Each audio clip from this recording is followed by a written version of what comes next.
Oh, hello, and welcome to our today's Decay, celebrating births and beginnings of everything important until the dawn of time. September 27th edition, all day, today. Whatever happened? Harry Blackstone Sr. was born today in 1885. Shut it off. Who was maybe the last of the completely unironic, serious stage magicians who was levitating women and sawing people in half and came out in the full tuxedo and all the real class act type stuff. After that, I feel like it's people who are at the very least just kind of referencing him, whether they realize it or not, and more so, people like Harry Houdini, while their fame eclipsed Harry Blackstone, at least in more modern generations. He was not an illusionist like this. He was a escape artist more than anything, playing with the concept of spirits and things, but more kind of laughing at it rather than embracing it, like a Harry Blackstone Sr. What else? Today, in 1888, what came in the mail? Why, none other than quite the Dear John letter. No, it was actually the Dear Boss letter, as written by the hand of none other than Jack the Ripper, if you're to believe it. Signed, yours truly, Jack the Ripper, to the Central News Agency, which, this whole thing could kind of be made up. It really begs the question. Prior to that, the news were calling him Leather Apron, and this is when he gets branded as Jack the Ripper. But who wrote the letter? Was it just like a newspaper writer looking to sell more newspapers? Either way, solidified the character, and here we are today, still talking about Jack the Ripper, maybe primarily because of this letter and the branding. I don't know. Anyway, it's interesting. I like it. 1888, for some reason, to me feels like year zero. It's not Jesus H. Christ, year zero. It's the Jack the Ripper murders. And right now, in 1888, would have been the height of anxiety over who's next, what's lurking in the darkness. I don't know why I think that, but do. There you go. I said it before, I said it again. And 1951 today, Jim Shooter was born. Who was Jim Shooter, you ask?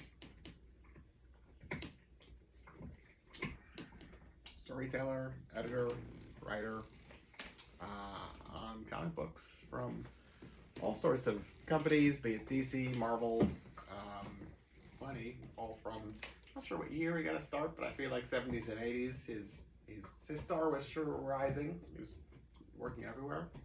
And eventually by the 90s, he, I think, was ousted by Marvel. I'm going to do a terrible job of his biography, I really don't know it. But I definitely remember getting the sense as a kid that people that couldn't work for the bigger companies at the time rebelled and started their own companies instead, for whatever reason, be it creative differences, be it hard to work with, be it not marketable, whatever.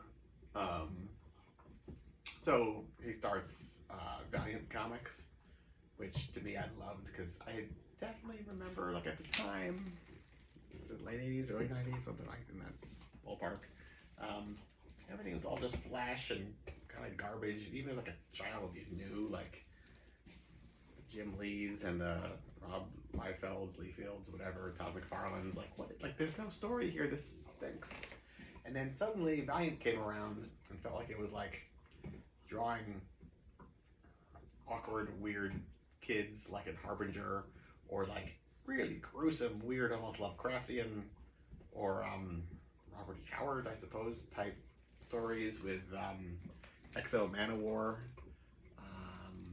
Solar Man of the Atom, what else? There's a couple others. They were all like really like, just, I don't know, they connected with me anyway, and I feel like a lot of that was like the Jim Shooter aesthetic of just telling really good stories. Maybe like a lot of it's almost like going back to the really strong storytelling of in like the 1960s Amazing Spider-Man and Fantastic Four and well, everything from that time, really, you know. Magnus, Robot Fighter, also, what else? There's a couple of others that I'm missing. He then goes on to run Defiant, which was also like not great, but interesting and like it connected with me. But then, whoa! Lo and behold, the newsstand, un-Jim Shooter related, I stumbled upon Sandman number 50, the Ramadan issue, and my life changed forever. Yeah. So, thank you, Jim Shooter. Thank you, Neil Gaiman. Thank you, Vertigo. Because by the time I got to Vertigo, I realized the world is a very strange place, and I'm here for it.